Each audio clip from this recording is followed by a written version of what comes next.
Thank you very much, everybody. It's a great honor to have President Ferdinand Marcos Jr. of the Philippines, a great family legacy, and highly respected in this country. I know that because I have many friends in the Philippines, and there's great respect, or I couldn't say it, so congratulations. Thank you. We're going to be talking about trade. We're going to be talking about war and peace. They're a very important nation militarily, and we've had some great drills lately. We're back with them. I think I can say that the last administration was not getting along with them too well. They didn't get along with anybody. They didn't know. Honestly, they didn't know what they were doing. But we have some fantastic military relationships with the Philippines, and that's been reinstituted. And Pete, I would say that you couldn't be happier, right, with the relationship. So I just want to say it's an honor to have you. We're going to talk about trade today, and we're very close to finishing a trade deal, big trade deal actually. And we do a lot of business with you. It's a lot of income coming in for both groups. But I was surprised to see the kind of numbers. They're very big, and they're going to get bigger under what we're doing and what we're proposing. And I just want to thank you for being with us. It's a great honor. You and your representative. It's really a great honor. We have a big announcement. AstraZeneca, the big drug company, is going to spend $50 billion, just announced $50 billion in the United States in order to build various places all over the country, big manufacturing plants, pharmaceutical plants all over the country, so that's an honor. And he said they did that because of the election and because of the fact that the tariffs are placed. So they're building their facilities in New York. $50 billion, that's a big investment. And it's going to be a very good investment. I have no doubt about it. So thank you to AstraZeneca. And with that, I'd like to have you say a few words, please. Thank you very much, Mr. President.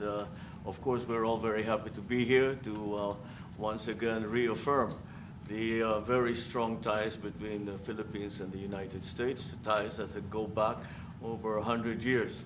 And considering the context in which we live these days, especially in my part of the world, this has evolved into as important a relationship as is possible to have. We must remember that the United States is our only treaty partner in the Philippines, and that has stood us in good stead over the years, certainly through the Second World War, and the cultural memory of all Filipinos, down to even the school children, is that our strongest, closest, most reliable ally has always been the United States. And that is something that we value, that we are grateful for, and that we will continue to foster as we go on. With the leadership of President Trump, I am very confident that we will be able to achieve that. I think it is worthwhile to remember that it was President Trump who, in his first term, characterized the relationship between the Philippines and the United States as ironclad. And that has been necessarily the case since that time that you made that statement, sir. And it is something that the Philippines will always hold close to its heart. Thank you once again, and we are honored, and it is our great pleasure to be here and to visit with the President of the United States. Thank you, sir. It's my great honor. Any questions, please? Mr. President? Yeah, please, go ahead. Go ahead. Mr. President, do you think that Fed Chair Jerome Powell should resign? No, I think he's doing a bad job, but he's going to be out pretty soon anyway. In eight months, he'll be out. But I call him too late. He's too late all the time. He should have lowered interest rates many times. Europe lowered their rate 10 times. We lowered ours none. And it's causing a problem for people that want to buy a home. Look, our economy is so strong now, we're blowing through everything. We're setting records. You know that, you see that. And whether it's the Philippines or anyone else, we're setting records at levels that nobody's ever seen before. But you know what? People aren't able to buy a house because this guy is a numbskull. He keeps the rates too high, and probably doing it for political reasons. The only time I remember him cutting rates, I mean, he cut the rates just before the election to try and help Kamala, or whoever he was trying to help. He probably didn't know. And he's building a building. He's $2.7 billion. They have a $900 million overrun. What is that? And that was given by Biden. That was another Biden deal. And this guy's building this building that's severely overrun. And what does he need the building for? What does he need? He needs space for more people. So they did a big study the other day, and they called all of the great intellects and the great economists and all of the great everything. And it was 71, and only 2 got it right. Me and another gentleman that happens to be very smart. 69 people got it wrong, and the Fed got it wrong, more wrong than anybody. And you know, he has these think tanks, and they build buildings for people that think. And it's really not thinking. It's a little bit of combination of thinking, but it's something you sort of have or you don't have. They don't. The job he's done is just terrible. He ought to raise interest rates. You know, we should be at 1%. We should be leading the world. Instead, we're paying 4%. And if you look at what that means, that's over $1 trillion in interest that we have to pay. That with the striking of a pen, we would be saving more than $1 trillion. Is that right, Scott? Yes, Do you have sir. anything to say about it? Yes, sir. I called yesterday and this morning for the Fed to do a big internal investigation to understand not their monetary policy, but everything else. The Fed has had big mission creep, and that's where a lot of the spending's going. That's why they're building these new or refurbishing these buildings. And I think they got to stay in their lane. And I think that based on the way they cut rates last fall, they should be cutting rates now. It's inconceivable. I know the Fed very well, that they can be spending $2.7 billion to build a building. They don't do anything. It's the greatest job. You show up one day, a half a day, you make a little speech, the economy's doing well, the economy's not doing well, we're going to raise interest. And he's got it wrong. That's why I call him too late, T-O-O, too late. And it's really too bad. But it is affecting people that want to buy houses, and that shouldn't happen. And Mr. President. And you know, he should lower them. Those rates should be 3 points lower. That's what they should be, 3 points lower, maybe more than that. I would like to ask both for you, Yes. one person. Mr. President Marcos, next year, Philippines is going to be the rotating chair of ASEAN. I wonder, how do you plan to balance your relationship between the United States and China? And for President Trump, Kremlin yesterday said if you are going to Beijing in September, they wouldn't rule out a meeting between you and President Putin. Is such a meeting possible? And how soon do you plan to visit China? Well, we have a lot of meetings possible. President Xi has invited me to China, and we'll probably be doing that in the not too distant future, a little bit out, but not too distant. And I've been invited by a lot of people, and we'll make those decisions pretty soon. Please.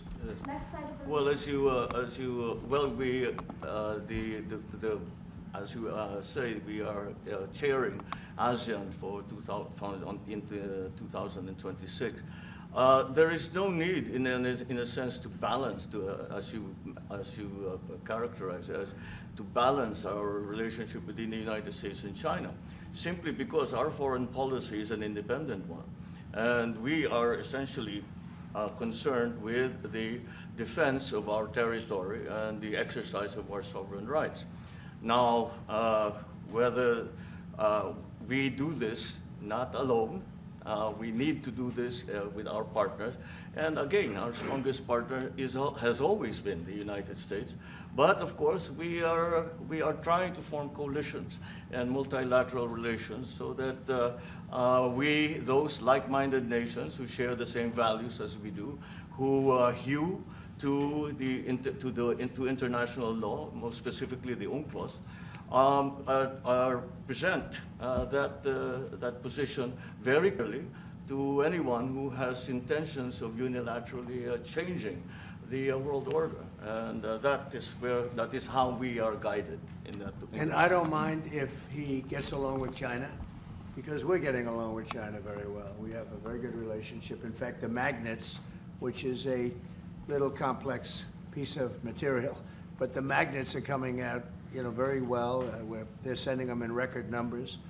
We're getting along with China very well, and I don't mind if the president dealt with China, if that's meant, because I think he has to do what's right for his country. I've always said, make the Philippines great again. Do whatever you need to do, but you're dealing with China wouldn't bother me at all. No, well, now it is something that we have to do in any case, Yeah. and certainly that. What are your comments to the Mr. President, do you support the Justice Department seeking a new interview with Ghislaine Maxwell? Did you urge the Attorney General to seek? I don't know anything about it. They're going to what? Meet her? Your Deputy Attorney General has reached out to Ghislaine Maxwell's attorney asking for a new interview. Yeah, I don't know about it, but I think it's something that sounds appropriate to do, yeah. Do you have any concern that your Deputy Attorney General, as your former attorney, would be conducting the interview, given? No, I have no concern. He's a very talented person. He's very smart. I didn't know that they were going to do it. I don't really follow that too much. It's sort of a witch hunt, just a continuation of the witch hunt. The witch hunt that you should be talking about is they caught President Obama absolutely cold, Tulsi Gabbard. What they did to this country in 2016, starting in 2016, but all the way going up to 2020 in the election. They tried to rig the election, and they got caught. And there should be very severe consequences for that. When we caught Hillary Clinton, I said, you know what? Let's not go too far here. It's the ex-wife of a president, and I thought it was sort of terrible. And I let her off the hook, and I'm very happy I did. But it's time to start, after what they did to me, and whether it's right or wrong, it's time to go after people. Obama's been caught directly. So people say, oh, a group. It's not a group. It's Obama. His orders are on the paper. The papers are signed. The papers came right out of their office. They sent everything to be highly classified. Well, the highly classified's been released. And what they did in 2016 and in 2020 is very criminal. It's criminal at the highest level. So that's really the things you should be talking about. I know nothing about the other, but I think it's appropriate that they do go. May I ask you about that, Mr. President? Yeah. Tulsi Gabbard has submitted a criminal referral to the Department of Justice. From your perspective, who should the DOJ target as part of their investigation? What specific figures in the Obama administration? Well, based on what I read, and I read pretty much what you read, it would be President Obama. He started it. And Biden was there with him, and Comey was there, and Clapper. The whole group was there. Brennan, they were all there in a room, right here. This was the room. This is much more beautiful than it was then, but that's okay. I have nice pictures up. They came out of the vaults. They were in there for 100 years. This is much more beautiful. We have the Declaration of Independence now in the room, which wasn't here. I guess people didn't feel too good about putting it here, but I do. But you know what? If you look at those papers, they have them stone cold, and it was President Obama. It wasn't lots of people all over the place. It was them too. But the leader of the gang was President Obama, Barack Hussein Obama. Have you heard of him? And except for the fact that he gets shielded by the press for his entire life, that's the one look, he's guilty. It's not a question. I like to say, let's give it time. It's there. He's guilty. This was treason. This was every word you can think of. They tried to steal the election. They tried to obfuscate the election. They did things that nobody's ever even imagined, even in other countries. You've seen some pretty rough countries. This man has seen some pretty rough countries, but you've never seen anything like that. And we have all of the documents. And from what Tulsi told me, she's got thousands of additional documents coming. So President Obama, it was his concept, his idea, but he also got it from crooked Hillary Clinton. Crooked is a $3 bill. Hillary Clinton and her group, the Democrats, spent $12 million to Christopher Steele to write up a report that was a total fake report. Took 2 years to figure that out, but it came out that it was a total fake report. It was made up fiction. And they used that. Now, the one thing they weren't able to do was and probably the only thing I respect about the press in years is the press refused to write it before the election. They refused to put it in. The Steele report was a disaster. all lies, all fabrication, all admitted, an admitted fraud. She paid $12 million, and the Democrats, for that report to a wise guy named Christopher Steele. He wrote a phony report, and they wanted to get that report in before the election. And I'll tell you what, I talk about all the time, the fake news, how bad it is. But in this case, they wouldn't do it. They saw it, they read it, and they said, we don't believe it. And it was only after, substantially, like a month and a half after the election, that it got printed, and it was a big wisp. It was just like a bang of nothing, because the election had ended. If that report had gotten published by the New York Times or somebody, and I respect the Times for maybe only this, because they're crooked as you can be. They're a terrible paper, a crooked, corrupt paper. But for this one moment, they said, this is bullshit, we can't put this in. And neither could any other paper. Wall Street Journal's a lousy paper, very, very dishonest paper. As you see, I'm suing them for a lot of money because they do things very badly. It's got a nice name, but it's really, in my opinion, it's a terrible paper, and it can be corrupt. But just so you know, they didn't take the Steele report. It was the dossier. Remember the famous dossier? I called it the fake news dossier. The news wouldn't publish it. And I'm amazed. They had 2.5 months. It was finished. 2.5 months. That was supposed to be what was going to happen. And it got published a couple of months after the election. And frankly, nobody cared too much about it. But that was a big thing. No, we caught Hillary Clinton. We caught Barack Hussein Obama. They're the ones. And then you have many, many people under them. Susan Rice. They're all there. The names are all there. And I guess they figured they're going to put this in classified information and nobody will ever see it again, but it doesn't work that way. And it's the most unbelievable thing I think I've ever read. So you ought to take a look at that and stop talking about nonsense, because this is big stuff. Never has a thing like this happened in the history of our country. And by the way, it morphed into the 2020 race. And the 2020 race was rigged, and it was a rigged election. And because it was rigged, we have millions of people in our country. We had inflation. We solved the inflation problem. But millions and millions of people came into our country because of that. And people that shouldn't have been, people from gangs and from jails and from mental institutions, people that we don't want in our country, and people that we're getting out, dangerous people. 11,888 murderers, many of them, 50%, more than 50%, murdered more than one person. I hate to say this with such a distinguished guest, but you know, they asked me a question. I got to answer the question. No, Barack Hussein Obama is the ringleader. Hillary Clinton was right there with him, and so was Sleepy Joe Biden, and so were the rest of them. Comey, Clapper, the whole group. And they tried to rig an election, and they got caught. And then they did rig the election in 2020. And then because I knew I won that election by a lot, I did it a third time, and I won in a landslide. Every swing state won the popular vote. But I won that all the same way in 2020. And look at the damage that was caused. How crucial is the ammunition hub, and how crucial is the ammunition hub that the U.S. plans to build in Subic and the Luzon corridor, considering that these will be built in areas that hosts strategic ports as well as military air bases? You're talking ammunition? Yes, the U.S. House Congressional Committee on Appropriations approved a budget. Well, it's very important. Otherwise, we wouldn't have approved it. Sorry? Yeah, it's very important. Otherwise, we wouldn't. We need ammunition. We're going to end up in a few months, we'll have more ammunition than any country has ever had. We're going to have more missiles than any country has ever had. We're going to have all the speedy missiles. We'll have the speedy ones, the slow ones, the accurate ones, the ones that are slightly less accurate. We have everything. But we will have more ammunition than any country has ever had. It's very important to me. Okay. Go ahead, please, Red. Sir, when you say that you're close to making a trade deal, what gaps remain? And for President Marcos, sir, I was just wondering, do you not think that perhaps the Philippines hosting U.S. missile systems could be considered escalatory by China, especially because they can strike even by China? Thank you.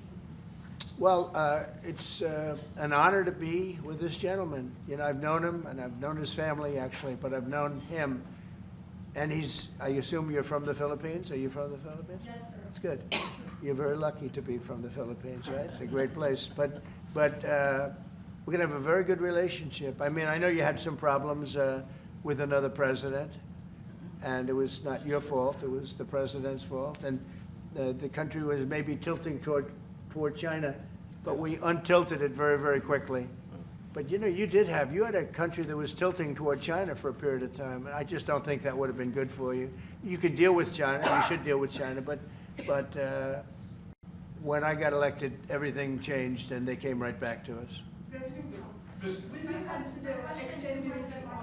Say it again? Yeah, Brian, go ahead. Oh, Mr. President, I just wanted to piggyback off the Sorry, I housing. had a question to President Marcos. Yes. I'm sorry, what was the question again? It was about whether having U.S. missiles hosted in the Philippines could be considered escalatory by China. All of what we consider part of the modernization of the Philippine military is really as a response to the circumstances that surround the situation around the South China Sea, and now what we used to refer to as Asia Pacific, which we have expanded now to the Indo-Pacific. And if we would certainly, like in any kind of military spending, we would wish that it wasn't necessary, but it is. And so that is what we are doing. And as an adjunct to the question about the ammunition It would also unleash you just by lowering the interest rates. If the Fed would lower the rates, we wouldn't even have to do that. But we are thinking about no tax on capital gains on houses. And I'm very impressed that you asked that question, because nobody knew that. Well, How did you find that out? That's very... I wonder why there's somebody, I'm very close to There's that. a leaker. There's a leaker. I've also got a question. I find it a very interesting world that we know more about two people at a Coldplay concert just hours after that viral video than we know of Thomas Crooks 1 year after attempting to assassinate you. What is holding back the investigation on Thomas Crooks? Well, they've reported to me, and they've told me things, and they really say they haven't found anything that was abnormal. I would say this: the Secret Service was very brave, because they were right there, and they jumped on me. They made a mistake. They should have had somebody on that roof, and they should have had communication with the local police, who also, I mean, they did a very good job, but they made some mistakes, and we have a whole different group of people now. I don't think anything can happen, but I think we have the best people anywhere in the world right now, and I think they've learned. And they went into him very, in great detail. They gave me the whole thing, and what can I do? They say that it was just a nut job that was looking to do this, and I spoke with the FBI, the new FBI. I spoke to the FBI. If it was the old FBI, I wouldn't have believed a thing they said, because the old FBI under Comey was crooked as hell. He was one of the most crooked. Everybody should read the Horowitz report. Unfortunately, Bill Barr didn't use it. But the Horowitz report, not appointed by me, it was a report on Comey and the FBI. It is one of the worst shots at a human being I think I've ever seen. In fact, the New York Times did an editorial that was one of the worst editorials I've ever seen about anybody. That was about Comey. You ought to go back and get, and Barr didn't use it because he didn't have the guts to use it, or something happened. I don't know. Too bad. He went to Mr. Durham. Instead of doing the Durham, all they had to use is the Horowitz report. And I always felt badly for Horowitz, frankly, because he's a Democrat, I guess. He was appointed by a Democrat. But that report has gotten lost, and it shouldn't be lost. You should all go back. It should be mandatory reading. Go back and read the Horowitz report on Comey and his cronies. And you'll see exactly, we're going to add that to all the stuff that we found. It just confirms it. But what we found is even more so. Now, we found absolute, this isn't like evidence, this is like proof, irrefutable proof, that Obama was seditious, that Obama was trying to lead a coup. And it was with Hillary Clinton, with all these other people, but Obama headed it up. And, I get a kick when I hear everyone talks about people I never even heard of. It was this one. No. It was Obama. He headed it up. And it says so right in the papers. Got everything. Got everything. This is the biggest scandal in the history of our country. And it really goes on to even the auto pen, because it all relates to the same thing. It all started, the same sick minds. You have an auto pen, which is a tremendous, well, we don't have a president, we have an auto pen that signs everything. I'll bet you sign everything. You don't have auto pens. Everybody, who doesn't sign? You're the president of a country. But it's all that whole thing, leading right up to the end of it is the auto pen. And the auto pen was used by people, and Biden knew nothing about it. Biden knew nothing about it. They were signing documents that he knew nothing about. As an example, they released the Unselect Committee of Liability.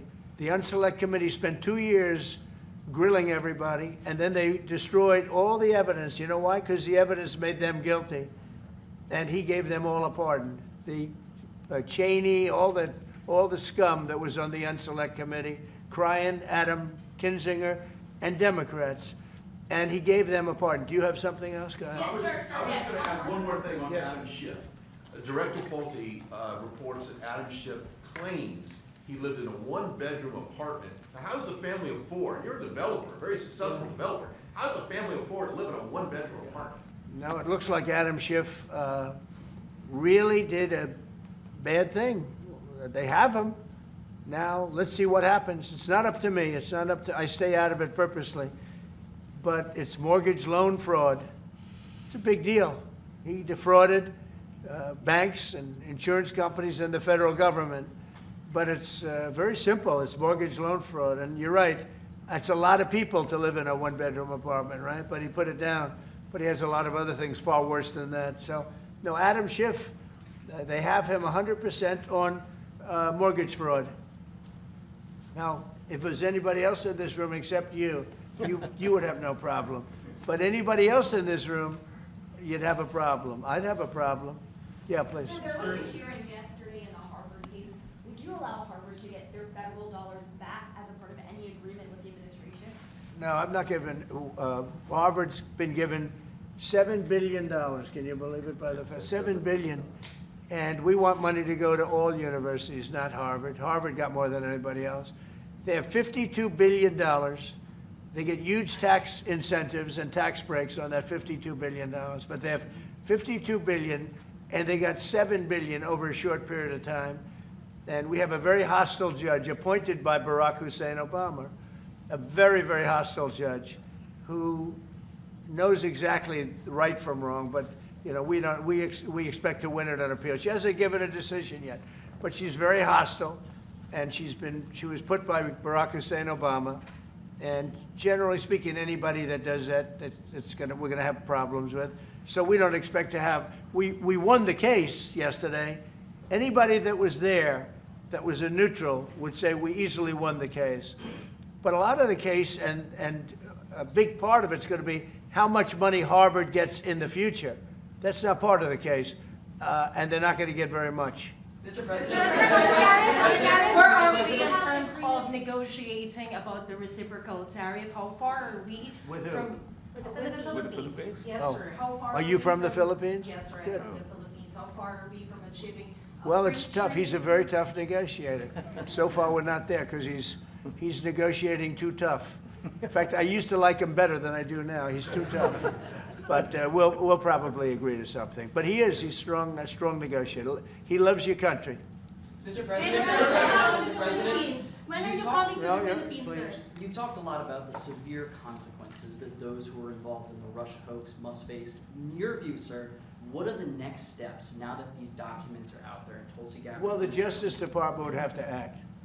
And we have a very competent, very good, very loyal to our country person in Pam Bondi, very respected. And it's going to be her decision. And just a follow-up to that, sir. Kristi Noem was in New York City visiting an off-duty CBP officer who was allegedly shot this weekend by an illegal alien who came into the country during the previous administration. Right. What is your message to any local leaders who continue to push sanctuary city policies after this nearly tragic incident? So the only thing I don't understand, because you like to understand things and we're all smart people and all, but why would they allow 21 million people into our country, unvetted, unchecked? You don't allow it. You wouldn't allow people then. He's tough. No, their country's run properly. Biden and his group of thugs, and I don't think it was Biden, I think it was the people that surrounded that beautiful Resolute desk right behind you. They allowed 21 million people, probably much more than that, and many of them came from jails and gangs and drug dealers and mental institutions, insane asylums. Many of them are very sick. 21 million, probably 25 million, probably even more than that. And we're getting them out. Many were murderers, as I said. They killed people. Many killed more than one person. Stone cold murders. I don't understand why they would have allowed that. There's only two reasons. The vote, because they want voters. That's one reason. I don't think they would have done it for that because they cheat. You know, they're so good at cheating, they don't need that. But the vote, and the second reason is they hate our country. I think they hate our country. I actually do. And it's the biggest problem. I mean, much of our time is spent with, you know, we have the strongest border anywhere in the world now. Maybe even stronger than your border, if you can believe it. We have no people came in last month, 0, which is pretty amazing. I'm not even sure I can believe that. But liberals are the ones that do that calculation. So, but we had no people come in. A year ago, we had hundreds of thousands of people come in. Hundreds of thousands of people. And they flowed in. And if it wasn't for the election, it would have been millions of people came in last year. So millions of people prior to election time, they allowed millions and millions of people to come into our, I mean, you saw it. They'd open the gates. If you took an Alabama-LSU football game that holds 128,000 people, I was there, 128,000 people, and I liked them and they liked me. But if you took that and doubled it, that's what used to flow into our country on a daily basis. It's not even believable. And we're getting them out, and we're starting with the worst ones. And we had a man shot yesterday, a police officer who's a great gentleman, shot right here in the throat. Probably won't be able to speak again. But he was brave, and he shot the other guy, and they ended up getting him. And you saw the scene where his friend took him to a hospital and dumped him down on the sidewalk. The whole thing was crazy. But why would anybody do to our country what these Democrats have done? And honestly, we can never forget it. We can never forget it. What they have done, the damage that they've done to America is very, very sad. Thank you very much, everybody.